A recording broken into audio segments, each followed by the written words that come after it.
Pemirsa, slogan Polri melindungi, mengayomi, melayani bak sebuah ironi. Banyaknya persoalan serius termasuk kasus kekerasan yang melibatkan Polri membuat desakan untuk mereformasi lembaga penegak hukum itu semakin menguat. Desakan itu juga datang dari sejumlah tokoh perwakilan masyarakat yang tergabung dalam Gerakan Nurani Bangsa yang kemudian menemui Presiden Prabowo Subianto pada 11 September lalu.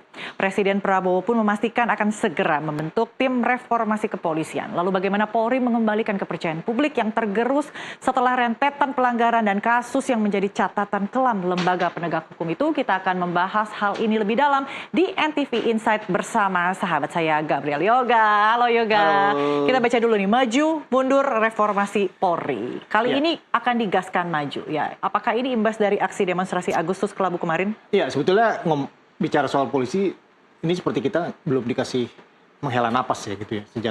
Sejak dari perayaan 80 tahun kemerdekaan itu kita selalu banyak kompleksitas ya, masalah-masalah gitu. Kemudian meletuslah kemarin gelombang unjuk rasa di akhir Agustus sampai kemudian di awal November dan kita tahu itu jadi titik puncak. Ya, itu bisul yang meletus ya. Betul. Bagaimana kita bisa mengetahui soal kepercayaan publik kemudian kepada polisi ini, saya bisa bilang ini jatuh ya. Pada akhirnya publik makin tidak percaya dengan polisi gitu. Nah, ini jadi tantangan besar sebetulnya untuk kepolisian Republik Indonesia, bagaimana mereka bisa mengembalikan kredibilitas mereka sendiri gitu. Dan ini rasanya bisa jadi catatan ya kalau bisa kita kita tarik kembali dari setelah unjuk rasa Agustus kemarin ya, kita lihat ini berakhir tragis gitu ya. Orang-orang yang mengajukan demonstrasi, 10 orang meninggal gitu ya, kemudian lebih dari 3.300 orang itu sempat ditahan polisi gitu ya, dan lebih dari 1.000 orang itu terluka selama ditahan. Jadi ketika mereka diboyong oleh polisi, aparat penegak hukum, mereka mendapatkan aksi kekerasan gitu ya, dan sekitar lebih dari 500 orang itu jadikan tersangka gitu. Perlakuan represif ya. Dan jadi catatan per hari ini 3 orang itu masih dinyatakan hilang. Artinya 3 orang yang hilang, dan DPR sendiri sudah menyatakan bahwa ini adalah tugas polisi untuk menjelaskan ini. Dan ini jadi sangat penting buat polisi supaya mendudukan bagaimana posisi mereka dan kredibilitas mereka bisa lebih baik gitu. Karena terus terang kalau dilihat percakapan di media, kita sudah tahu ada banyak meme, no viral, no justice gitu ya. Itu artinya orang lebih percaya, artinya lebih pede lapor ke media sosial gitu ya. Viralin dulu deh gitu. Baru didengerin ya? Baru didengerin dan baru misalnya dilaporin gitu. Ini kejadian baru minggu lalu. Ketika ada pemimpin Polres gitu yang meminta maaf ketika anak buahnya melepas maling motor gitu ya. Dan yang diserahkan oleh warganya sendiri gitu. Artinya sebetulnya warga tuh sudah minta bantuan polisi seperti itulah. Kemudian ya ini kita masih melihat praktik-praktik seperti itu ya. Banyak juga ya yang merasa daripada melapor ke polisi lebih baik diam saja karena nanti ujung-ujungnya malah akan keluar lebih banyak gitu. Iya, pilihannya kalau dia lapor ya nanti dia balik ke kantor polisi. Dia ada rasa, bukan rasa segan ya. Kalau rasa segan itu kan antara orang hormat dengan polisi gitu ya. Ini rasa kagum takut. gitu ya. Ini rasa takut gitu. Takut jangan-jangan saya malah jadi tersangka juga nih gitu. Iya, atau saya lapor hilang ayam malah nanti habis sapi lagi. Iya betul. Dan fenomena yang menarik terkait soal kepercayaan publik terhadap institusi negara itu adalah bagaimana masyarakat gitu ya menaruh kepercayaan mereka yang besar itu kepada petugas pemadam kebakaran. Itu dia ya. Saya pribadi sendiri dan mungkin masyarakat pada umumnya gitu berharap bahwa mereka bisa menaruh kepercayaan tinggi kepada polisi seperti mereka menaruh kepercayaan mereka kepada petugas pemadam kebakaran. Orang-orang damkar ini kan sampai hal-hal yang receh-receh pun, hal yang sepele mereka respon gitu ya, mereka tanggapi. Responsif, gitu cepat ya. Kalau mereka mau kasih solusi, mereka tidak bisa, mereka akan rekomendasikan mungkin ke lembaga ini gitu ya. Makanya sampai muncul meme juga, apapun masalahmu, damkar lah solusinya gitu kira-kira. Meskipun itu mungkin kurang tepat miris juga. Ya, gitu. ironis sekali. Oke, tapi ngomong-ngomong nih soal 3 orang ini ya, tadi kan sempat disinggung oleh Yoga. Dari keterangan konferensi persnya, polisi menyatakan tidak ada laporan terkait dengan orang yang hilang. Apalagi ada 3 di sini. Betul. Nah, tapi kemudian dari keluarganya juga mendesakkan sebetulnya. Ini sekali lagi ya, ini minta bantuan ke polisi gitu ya.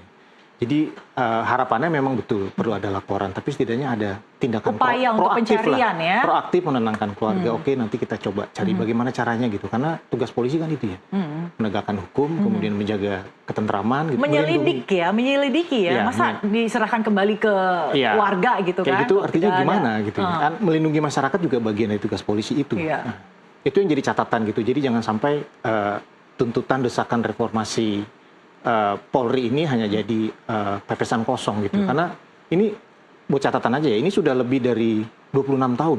25 tahun, Bang. Sejak polisi dipisahkan dari militer. Ini adalah buah reformasi dulu tahun 1999 dan harap diingat bahwa dulu ketua tim reformasi polisinya adalah Wakapolri sendiri. Dan dia dalam beberapa kesempatan, Pak Adang Derajatun waktu itu ya, beberapa kesempatan menyatakan bahwa yakin sekali bahwa polisi bisa jadi humanis. Itu tentu dalam periode waktu yang tidak pendek gitu ya. Ada butuh waktu untuk berjalan ke sana, tapi dia tetap yakin seperti itu. Oke, kalau reformasi itu kan kita harus cari tahu dulu ya. Masalahnya ini apa aja sih? Nah, kita akan lihat ya. Sudah seakut apa? Nah, ini ya salah satu permasalahan. Ini apa namanya? Polri. Betul. Kasus-kasus polisi, banyak sekali anggota polisi yang terlibat kasus kekerasan gitu ya. Memang banyak polisi baik gitu ya. Dan itu bisa jadi catatan untuk masyarakat. Tapi juga kasus kekerasan yang melibatkan polisi ini tidak main-main gitu. Karena tapi kalau persepsi publik banyak kan adalah melihat kalau Polri itu adanya kasus kekerasan, kemudian perilaku yang sewenang-wenang. Betul. Nah itu kan artinya mungkin cenderung persepsinya adalah polisi bukan sahabat rakyat. Iya, karena biar bagaimanapun polisi, masyarakat memandang polisi ini kan sebagai penegak hukum ya. Mereka yang paham soal hukum dan jadi panutan gantungan masyarakat lah, supaya ketika ada masalah mereka bisa datang ke polisi. Tapi ketika orang-orang yang diharapkan untuk membantu mereka terkait masalah hukum ternyata banyak terlibat kekerasan, ini sebagai catatan ya. Ini ada pelaporan yang saya kutip dari Kontras dan YLBHI juga, bahwa di tahun lalu 2024 itu ada 663 aduan pelanggaran HAM gitu ya. Itu sangat serius sekali gitu ya. Dan sepanjang 5 tahun terakhir gitu ya, ada ini catatan dari Kontras juga, itu ada lebih dari 600 kasus kekerasan yang melibatkan polisi. Dalam setahun terakhir kita masih ingat ada banyak sekali kasus, termasuk pemerasan penonton konser oleh polisi gitu ya. Orang-orang asing pula yang diperas waktu itu, kemudian kasus penembakan yang melibatkan jenderal polisi, polisinya polisi bahkan yang terlibat di situ. Terus kemudian ada kasus penipuan, lalu ada kasus suap untuk masuk ke kepolisian, artinya polisi tipu polisi pun ada gitu ya. Nah itu jadi gambaran bahwa masyarakat melihat ini kalau polisinya aja begini, kita mau datang kemana gitu, menaruh harapan ke siapa. Belum lagi perilaku anggota polisi yang koruptif. Betul. Nah untuk catatan soal perilaku polisi koruptif ini, sebetulnya bisa studi banding lah. Ada banyak negara yang bisa dijadikan contoh. Georgia misalnya. Negara ini sudah lama mereformasi polisinya sendiri, dan ketika ada ketahuan polisi yang koruptif atau tidak bagus gitu ya, dan melakukan kejahatan pelanggaran lain-lain, itu tidak hanya polisinya yang dipecat, tapi satu divisinya yang dipecat. Artinya di sini ada semacam sentilan juga ya untuk kawan-kawan ini, ayo dong jaga bareng-bareng gitu. Nah harapannya sih seperti itu ya. Dan ini banyak terjadi juga di negara-negara lain. Kalau Tiongkok gimana tuh? Nah itu kita juga harus perhatikan juga gitu ya, karena polisinya juga berbeda kan, kayak gitu. Nah ini kasus-kasus seperti inilah yang jadi sorotan masyarakat gitu ya. Ini ibarat pepatah, karena nila setitik rusak nih susu sebelanga. Gitu. Apakah ini ada kaitannya ya dengan bagaimana budaya yang dibangun dalam struktur organisasi kepolisian itu sendiri? Iya.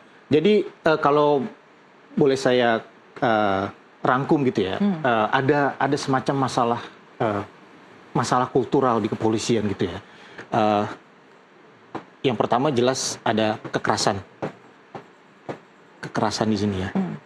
Kedua, ini sering sekali beritanya muncul adalah tadi sempat Mona juga sebutkan perilaku korupsi.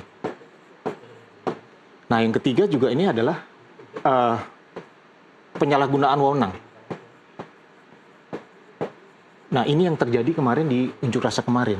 Kita sudah melewati itu di aksi reformasi tahun 98 gitu. ada memori kolektif yang kemudian bangkit lagi ketika melihat kemarin unjuk rasa di akhir Agustus. Dan itu kekeosan ya. ya, dan itu seperti menyakiti rakyat lagi gitu ya. Nah, ini yang jadi sorotan lagi gitu. Oke, lalu kalau misalnya kita lihat kira-kira perbaikan apa sih yang diinginkan oleh masyarakat ya? Artinya reformasi seperti apa sih? Tentunya ini harus menyeluruh ya.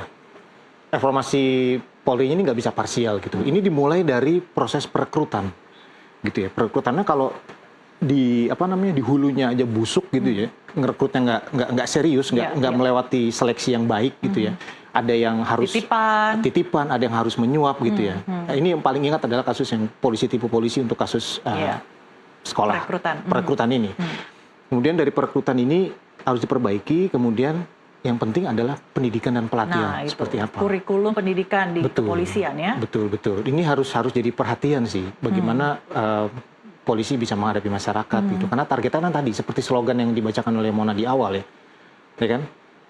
Melindungi, mengayomi, melayani gitu ya. Nah, 3 hal ini tentu jadi catatan penting buat polisi. Fungsi pengawasan menurutmu apakah juga perlu dikuatkan? Iya betul.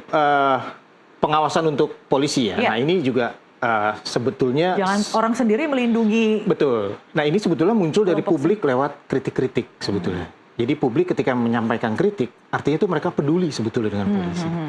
Tapi kita ada beberapa catatan kasus juga ketika ada Ben Sukatani misalnya menyampaikan kritiknya lewat lagu gitu, dan itu adalah hal-hal yang terjadi dan sudah jadi fenomena di masyarakat gitu ya. Kemudian mereka justru mengaku mendapat intimidasi kayak gitu-gitu. Nah, itu ya masyarakat pada akhirnya takut ketika tidak menyampaikan kritik, ya akhirnya apatis. Ketika masyarakat apatis tentu saja ya udahlah. Ini jadi masyarakat tuh butuh pegangan ya. Karena catatan sekali lagi, misalnya ini kita lihat ini adalah anggaran polisi ya. Anggaran polisi yang wow dan fantastis ya. Terus naik tiap tahun gitu ya, meningkat, dan di 2026 ini kemarin sempat ada permohonan tambahan anggaran lagi gitu ya. Jadi kemarin sempat disebut ada hampir 170 triliun gitu ya. Wow. Nah, ini jadi akuntabilitas dan transparansi, kemudian catatannya untuk masyarakat juga jadi semakin besar gitu. Bagaimana dengan dana yang sebesar ini kinerja polisinya juga membaik gitu. Palingnya. Kalau ada dana sebesar ini, artinya polisi itu harus dipisahkan jabatannya dengan fungsi strategis, misalnya tidak boleh ikut campur dalam bisnis ataupun dalam politik ya, karena kan anggarannya sudah sebesar ini. Tapi kalau kita lihat saat ini masih banyak sekali ya polisi yang dua kaki gitu ya, sebagai aparat dan juga sebagai pebisnis. Nah, ini juga perlu jadi harus perlu ketegasan juga dari internal, dari petinggi-petinggi polisinya juga, sejauh mana jangan sampai ibaratnya murid niru guru gitu ya. Ketika muridnya melihat gurunya melakukan sesuatu gitu ya, katakanlah dari misalnya polisinya berbisnis gitu, ya muridnya pasti akan niru gitu. Gurunya aja begitu kok, itu juga niru gitu. Nah, ini jangan sampai kejadian lagi gitu. Ini harus dipisahkan gitu. Jadi reformasi ini lebih tepatnya kalau ada dibentuk satu tim khusus gitu ya, atau komite ya, agar bisa segera menjewantahkan apa itu prinsip reformasi. Karena kan setiap 5 tahun kan selalu ada semacam rencana strategis untuk 5 tahun ke depan ya. Dan kemudian hanya berakhir sebatas laporan saja. Iya, ini juga sudah jadi atensi Pak Presiden Prabowo ya. Beliau juga menjanjikan akan membentuk komisi reformasi Polri gitu ya, dan tentu saja butuh aturan yang memayungi supaya lebih jelas gitu, ini kerjanya ngapain gitu, supaya lagi-lagi jangan sampai terulang janji yang 25 tahun yang lalu, seperempat abad yang lalu gitu ya, bahwa oke, polisi akan reformasi diri gitu. Tapi kemudian kita sudah berjalan lama masih terulang lagi nih gini. Ini kayak keledai kok jatuh di lubang yang sama berkali-kali. Seperti kok nggak belajar-belajar gitu ya? Belajar-belajar. Lalu gitu. apakah menurutmu Yoga, reformasi ini termasuk pencopotan Kapolri? Nah, ini tentu perlu pertimbangan sendiri ya, karena itu adalah keputusan dari Presiden, dan tentu saja kita harus menghargai itu. Tapi pertimbangan-pertimbangan lain tentu ada. Gitu. Nah, ini juga perlu jadi pembahasan lebih lanjut lagi. Oke, kita bahas di episode Betul. mendatang. Oke, Iya. jadi jangan sampai ya usulan reformasi ini menjadi seperti ancaman ya Iya. terhadap instansi negara ya, Iya. tapi lebih sebagai bentuk perhatian rakyat, Iya. perhatian masyarakat ya, supaya ada upaya perbaikan kinerja, koreksi dan evaluasi agar kepolisian ini bisa menjadi satu lembaga yang disayangi, dihormati dan Betul, disegani rakyat. karena masyarakat tahu kok, banyak kok, mereka masih tahu polisi-polisi yang baik gitu ya. Contoh di demonstrasi kemarin ada polisi yang disambut dengan meriah oleh masyarakat karena mereka percaya dengan orang ini gitu. Tapi itu kenapa tidak terjadi di kota-kota lain? Apa yang salah gitu dengan perilaku polisinya gitu ya, dengan pendidikan dengan lain-lain. Kayak gitu. Jadi masih ada harapan di sini kalau dijalankan dengan baik dan benar. Ya. Semoga reformasi ini membawa harapan baru ya. Thank you Yoga untuk Sama-sama, terima kasih. obrolannya. Pemirsa NTV Prime masih akan kembali dengan informasi pilihan lainnya, tetaplah di tempat Anda.